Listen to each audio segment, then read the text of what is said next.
Hi, I'm Ron Laird, Commissioner of the Wyoming High School Activities Association. The purpose of this program is to help you understand your responsibilities as you participate in activities. You as a student are given a tremendous opportunity to be allowed to participate in WHSAA activities as you represent your school and community. One of the things that's important to remember is that participation is a privilege, and it affords you the opportunity to learn lifelong lessons. With that privilege comes responsibility. We all want to win. However, sometimes our focus becomes too much on the end product, and we worry about things such as championships and whether I'm going to make all conference, all state. We lose perspective on the real reason for participating. The Wyoming High School Activities Association is made up of all of our high schools in Wyoming. Our schools have decided that activities are an important part of your educational experience. They realize the benefits that come from being involved in activities. You are fortunate to be able to participate in our activities. Studies show that participating in activities is the #1 indicator for success later in life. It's more of an indicator than good grades, high ACT scores, parents being college graduates, or coming from a wealthy family. The reason that participating in activities is the #1 indicator is because of what we learn. Things such as teamwork, work ethic, self-discipline, self-confidence, time management, setting goals. These are all lessons that will make you a contributing member of our society. This brings me back to the word responsibility. When you choose to take advantage of the privilege to participate in activities, you agreed to follow the rules. There are rules that your coach will have for you, school rules, and the Wyoming High School Activity Association rules. The WHSAA rules are in this pamphlet. When you and your parents signed the pamphlet, your signature indicated that you had read and understood the rules and agreed to abide by these rules. Similar to when you sign a code of conduct or some type of pledge with your high school, you agreed to follow their rules. The Wyoming High School Activity Association adopts the rules of the National Federation, which writes all of the playing rules for all of our sports. These rules are written with 3 things in mind. The first thing is safety. We try and minimize risk with our rules so that each game can be as safe as possible. The second thing is fairness. We want our rules to be written so that one team is not gaining an advantage over another team simply because of a rule. And the third thing is that our rules try and ensure that we're learning to make positive choices. The official's job is to know and enforce the rules. They are there to make sure the game is safe, to make sure it is fair, and to make sure that we're learning to make positive choices as we compete. Without officials, there would be no game. Then there's the Wyoming High School Activities Association. We work with the schools to develop the rules, we see that the rules are followed, and we get involved when there is an ejection. Sometimes in the heat of the battle, we don't always make positive choices. We are still learning to control our emotions and make good choices during competition. The learning continues throughout our entire lifetime. Sometimes we make a bad choice and it leads to an ejection. Ejections really do happen because bad choices are made. When we make a bad choice, there is usually a negative consequence that goes along with that choice. Just like when we make a good choice, there's usually a positive or an enjoyable consequence that goes along with that choice. When we make a bad choice, it usually is a reaction or made out of anger or frustration. A little later in this program, Dr. Chris Carr is going to give you some information about behavior when we are angry. As I stated before, we are going to be faced with making choices our entire life, and we're going to live with the consequences of our choices. One of the areas that we can help in the learning process of making choices is understanding what we have control over and what we do not have control over. Let me give you some examples. As a player, you have control over how hard you play, your attitude, what you say, and how you react during a contest. Your coach has control over who plays in the game, how long they play. He sets the lettering criteria and has certain team rules. The official, he has control over the safety of the playing area. If they do not feel it's safe, when they arrive for a contest, they will take control of that situation and correct it before the game begins. During the game, the officials have control over the rules of the game and over when a foul is called. Officials are trained to know what a foul is. While judgment calls are part of every contest, the official is the only one who has control over these calls. The officials also have control over a decision of when someone breaks the sportsmanship rule. The official has studied and been trained by the National Federation Rulebook and knows what is and what is not acceptable behavior. It is under their control to make a judgment as to when the sportsmanship rule has been violated. Let's go back to the player. It is under your control and your choice how you react and what you say. When you say something inappropriate, you have now taken something that was under your control and moved it to an area that is under the official's control. That choice, because it was a bad choice, then results in an unpleasant consequence. In our system, an ejection means you will not get to play for a certain amount of time. So it's very important that we learn to make good, positive choices and that we learn to focus on what we have control over and what we do not have control over. Don't be tempted to put yourself in someone else's area of control by making a bad choice. I encourage you to take this information and learn to make good choices. And now, here's Dr. Chris Carr with some information concerning anger and your behavior. Hi, I'm Dr. Chris Carr, and I'm the sports psychologist at Ohio State University. You're probably watching this video today because you've had a violation of unsportsmanlike conduct and have had this consequence given to you by the Wyoming High School Activities Association. If that's the case, then hopefully you'll learn something in this next few minutes, and I'll be able to give you some information to help you understand, learn, and hopefully change the behavior, dealing with anger and frustration that led to this type of violation. It's a normal part of sport. Sports has lots of excitement, has lots of energy, it has lots of emotions. And sometimes in the middle or the heat of those frustrations, we act in ways that, boy, if we thought about it, we'd like to go and do over again. What I'm here to talk to you today about is something that I as a sports psychologist deal with, and that's the emotions, the thoughts, and the behaviors of the athletes and coaches that I work with.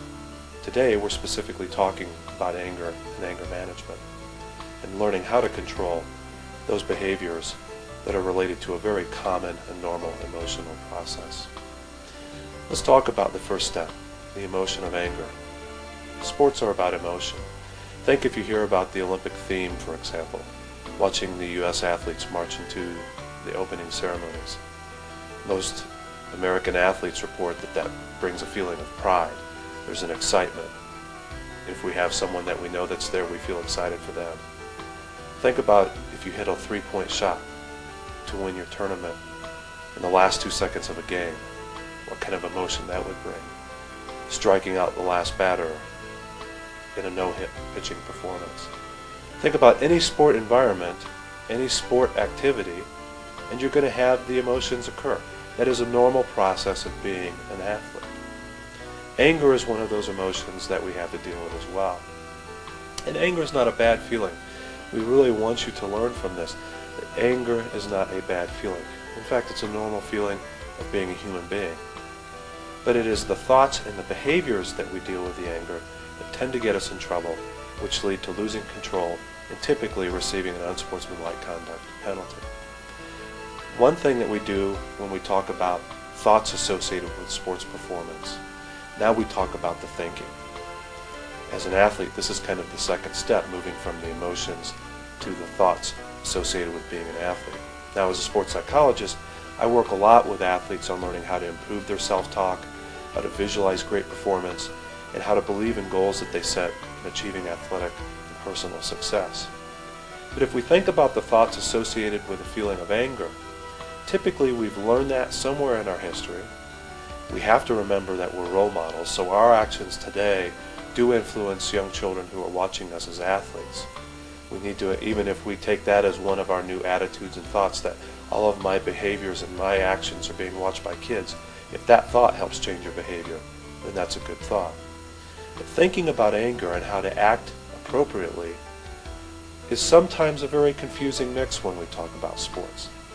If you think about football, for example, the behaviors which were cheered and applauded for out on the field between the white lines are probably not too acceptable if you go to the parking lot after the game and do it. One thing that we have to do as an athlete is learn how to control when that behavior is appropriate. Now, I don't use the word aggressive to define a hard tackle or a big hit. I use the word assertive. Aggressiveness is defined as an intent to harm somebody, physically or psychologically. That's where we often fuel aggression with anger, and unfortunately for some individuals that behavior gets out of control. And unless they change that, typically the behavior won't change. Assertiveness is achievement oriented. For me to play defensive back and I have to come up and stop a sweep, I have to be very assertive in my physical contact. Now, someone may call that aggressive, a sports writer may be calling that aggressive. But as a sports psychologist, I say you are being assertive in the pursuit of your goals. So understand now how you begin to perceive anger and how you begin to perceive frustration is one of the most important variables to changing and learning not to have the behavior repeat itself. So let's talk about the third part, behavior. What happened? Well, behavior and angry behavior is manifested in lots of different ways. Perhaps it's manifested by yelling at an official. Maybe it's physical contact with an opposing team member that was outside of the boundaries of the rules of participation. If that was the behavior that you may have gotten in trouble with, understand that it started before that incident occurred. Before the behavior occurred, I told myself in some way that it was okay to do that. Well, as evidenced by watching the video, it's not okay to act that way. If we truly acted out all of our thoughts all the time, our society would be a pretty unhappy place to live in. What we have to learn to do is to control it, not to deny anger or the emotion of anger or frustration. That's normal. As we live our lives, we'll have to learn to deal with it. But the behavior and the acting out problems are the ones that we can control. Much as when it's a hot day and you need to run an extra mile for your conditioning, or maybe an athlete who has to swim another 300 yards to cool down when their arms and their shoulders are aching. We make choices to exceed and push ourselves. We make choices to compete. We make choices to work hard. We can choose how to change those behaviors. Believe me, in my experience and years of working with athletes, some who are depressed, some who are just achieving optimal performance, some who may be dealing with chemical abuse problems, the key factor to those that get well versus those who don't change are making the choice to control their behaviors. That's why you're watching a video, because the association believes you have the choice to take this information and change it. No use to have the video if we don't believe that you can't change. So think right now about the behavior that got you into this situation. Think about what happened. And think about, when did that happen prior to the actual behavior? When did it begin to happen? When did the triggers begin to have the angry response? Was it the roar of the crowd? Was it the circumstances of the competition? Was it having a bad day before you even got to the gym or to the court or to the field? Think of the situations that began to precede the behavior, and you begin the process of change. And let's talk about change and changing the behaviors of acting in angry and aggressive ways, which may include not just physical contact. Some of you may in fact not be here for doing anything physical, but in fact the more verbal assault or the more verbal expression of the anger, which is not appropriate. So think about when that started to trigger. The first step in changing is identifying the problem. Think about for yourself, is this a behavior that only occurs in the athletic world, or is it a behavior that occurs in other parts of your life? If it happens in other parts of your life, then this may be more personal characteristic that you really have to think about what that means for you. Some of you may feel that this is a behavior that you don't have control over. If that's the case, then I advise and strongly encourage you, seek a counselor, seek a sports psychologist, seek someone that can help you to really get inside and change the behavior, particularly if you feel that this is a problem that goes really within. Think about if this is a situation specific. Hey, I'm pretty relaxed. I'm a pretty normal, calm person. This was a unique situation. Then you have to change it by learning what was the trigger. What made it unique? Was it that loss of control? In athletics, that's part of being an athlete, and accepting that is part of your change. We can't control the officials. We can't control the other team players. We can't control the fans. You know, it's great if we're the home team and the fans are cheering for us, but if we're the visiting team and we're in a different place, it's going to feel different. And those factors that we may put attention and energy towards, we don't often have control over. But you do have control over yourself. Learn how to focus on achieving that control. And to make a behavior change, once you've sat down and identified those triggers, and I use the word trigger because something happened where you started to feel your heart rate, you started to feel the tension in your body. Now, competition brings that out as a normal part of the process. That's why sports is such a unique situation. When we're in competition, we already have the adrenaline flowing. That's a normal physiological process. It's also very similar to what happens with anger. So we have to learn to find that fine balance. And right now, as you sit and watch this video, you should be thinking about what triggered my outburst, what triggered what happened to me. And write it down and identify it. Now, once you have the triggers identified, think about what did you think at that moment. Well, most athletes I deal with that have ever had this problem happen usually say, I didn't think. I just acted. What did you act about? What did you act towards?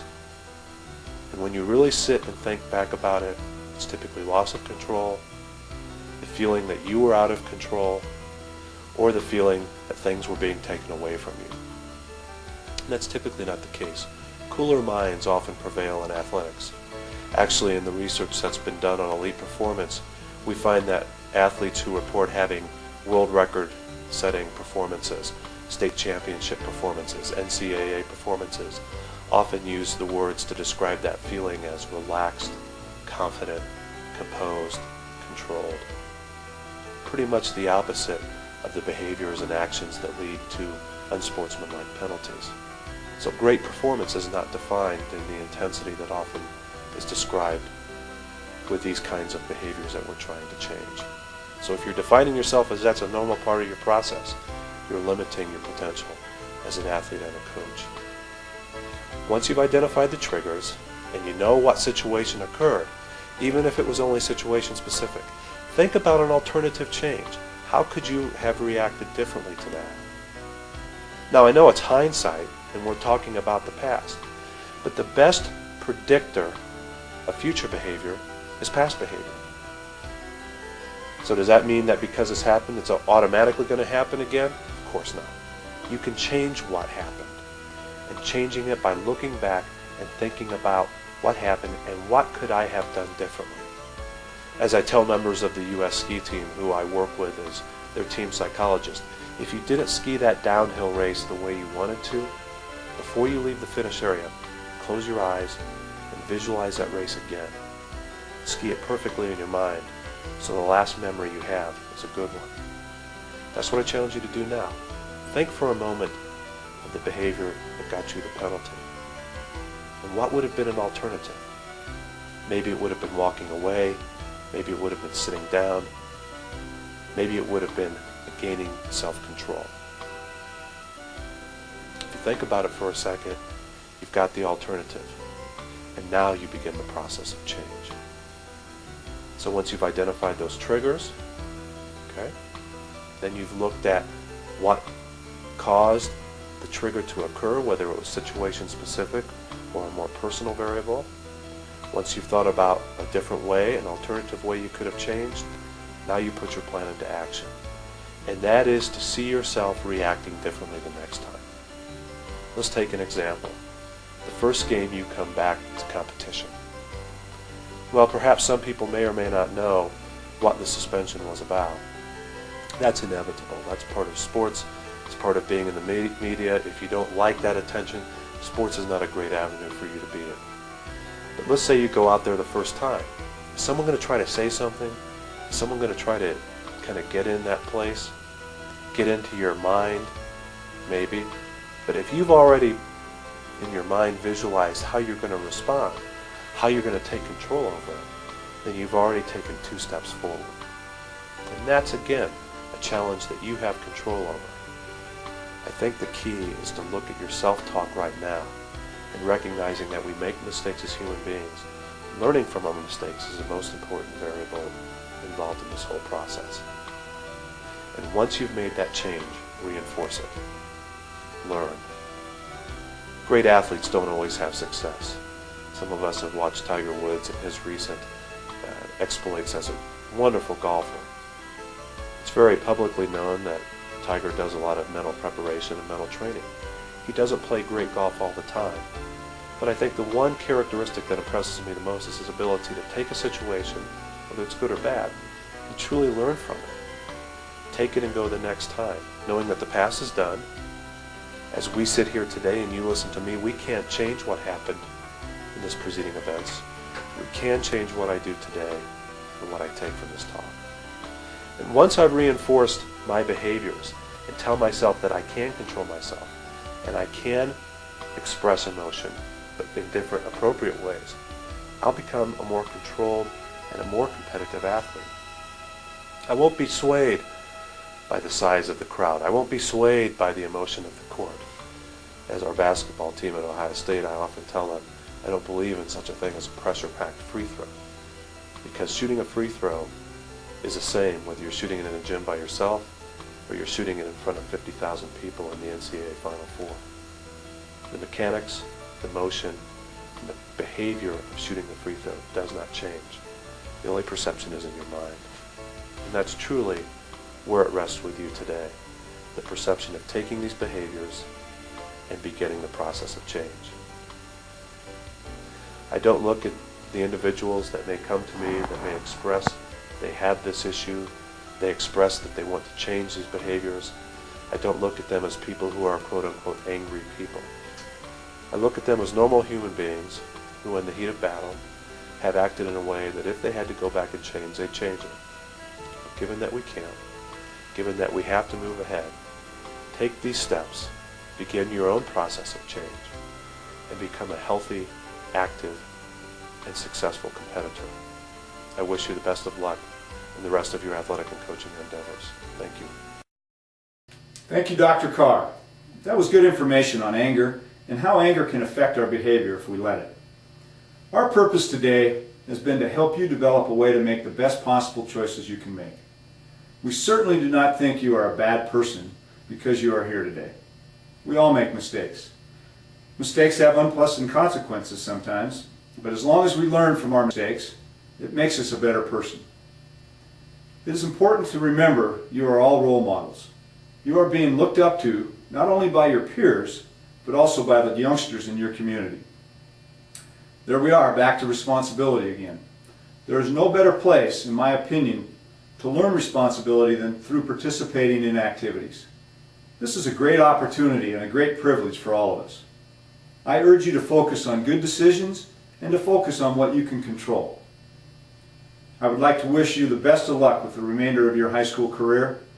I look forward to seeing you back in action in the near future. Be a positive role model.